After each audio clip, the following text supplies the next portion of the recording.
Thank you very much, Professor Kamala, and thank you to GRFTD for inviting me for this panel discussion. Like Professor Kamala explained, I think my experience is quite vast.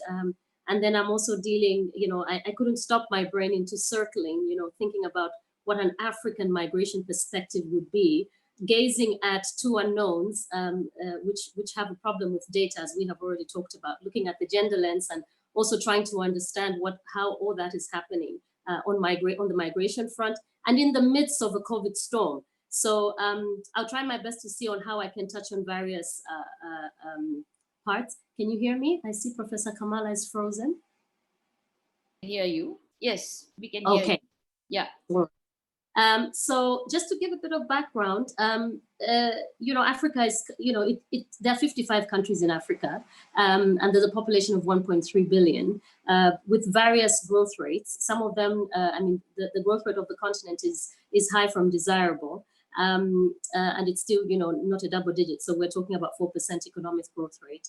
Issues of debt burden are looming over us, with a lot of countries that are, quite a number of countries that are in debt distress, and owing a lot of money, a little bit all over the place, but particularly to countries like China, a lot in Eurobonds and other G20 creditors, as well as private creditors. So I thought that's important to have this in the background when we think about migration and where it's coming from. I also thought it's important for us to know that in terms of poverty and youth unemployment, even though it seems as though in some of the countries there was a decrease compared to 2005 levels of the poverty rates that were going down, and you even had some countries being reclassified from middle-income countries to lower-income countries, and aid programs pulling out. Some countries were still registering very low growth rates.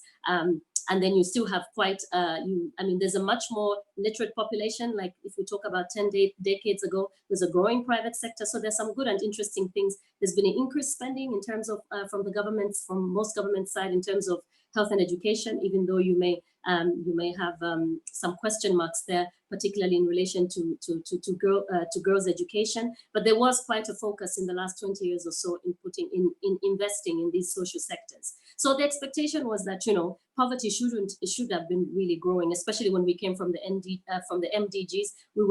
We should have been looking at a different scenario when we're talking about SDGs. But we were largely looking at more or less the same scenario. So poverty is an issue, especially with youth, and then that touches a lot on women and young girls.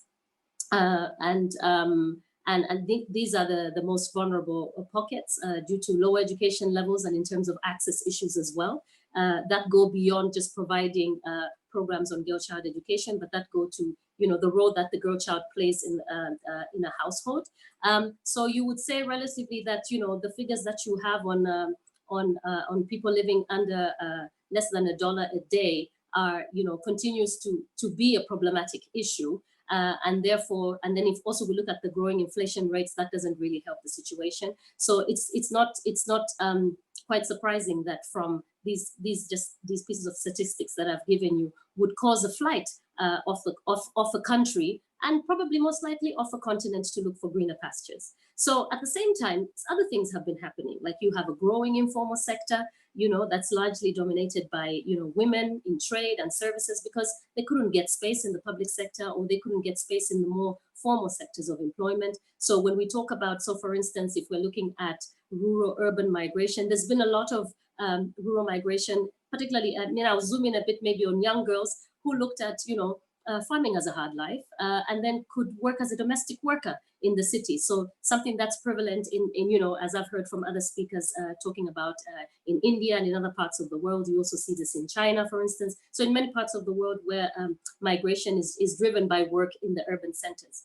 But the work, in terms of internal migration, there's also been a pull factor from the cities, because that's where the education is provided. So you've got your good level of education at secondary level, but universities and higher learning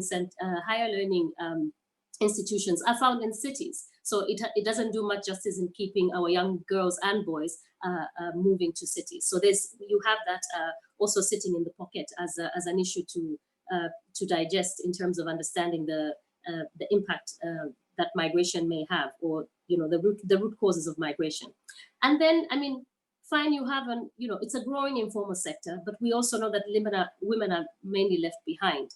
With low literacy rates, yes, even though the provision of mobile phones has largely grown up, but the use of it is something different. I think having a mobile phone and knowing how to handle it is always two different things. So of course the expectation was that the more smartphones you see out there on the continent, with many players coming into the market, the easier it should be for access, for instance, to more innovative financial services. But that is really taking us, so it's not growing as fast as one would have expected.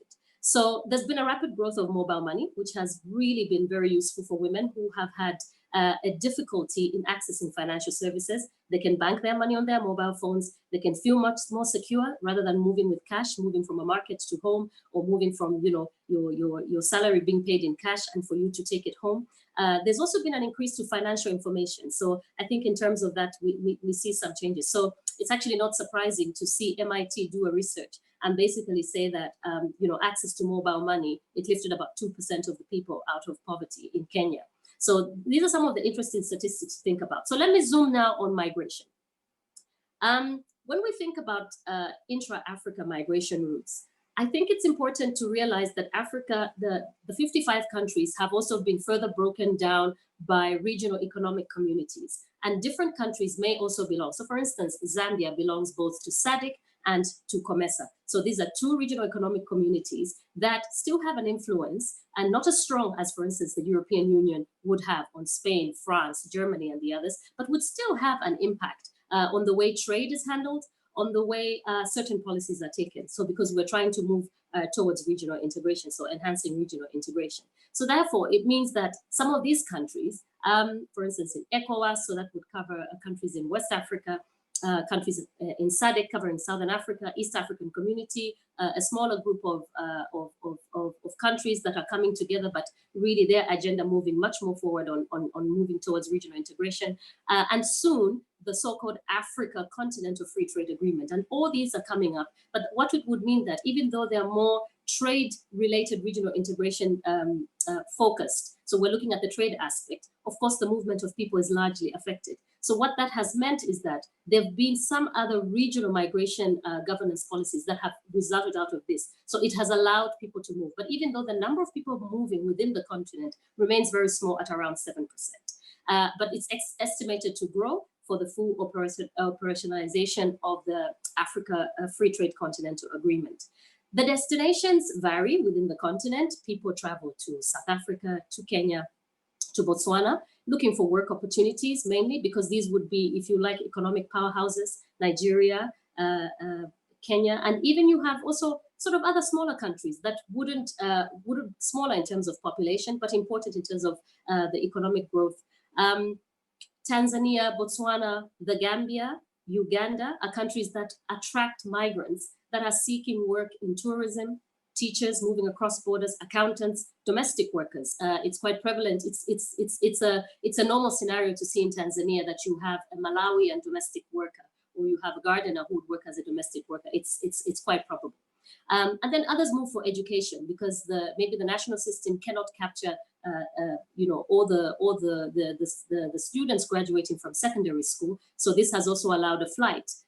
It's not very surprising to arrive to a university in Namibia. Actually, the University of Namibia has a large number of Zambian students there that have, and then they stay on and become integrated into Namibian communities. South Africa is a very important destination. So migrants would move as far as from the Horn of Africa and coming down all the way to South Africa, passing countries like Kenya, Tanzania, Mozambique on their way. Rwanda is becoming more and more interesting because it's really established itself as a powerhouse on the continent. So that's becoming an interesting destination, particularly for education. So there are quite a lot of movements. And then, of course, there's movements between communities. Remember, we have quite artificial borders on the continent. So that means that there's a lot of cross movement between villages that have been split by these artificial borders. They're moving for trade, they're moving for work, they're moving for their cattle to graze, and from one to, so there's mobility and migration happening at the same time.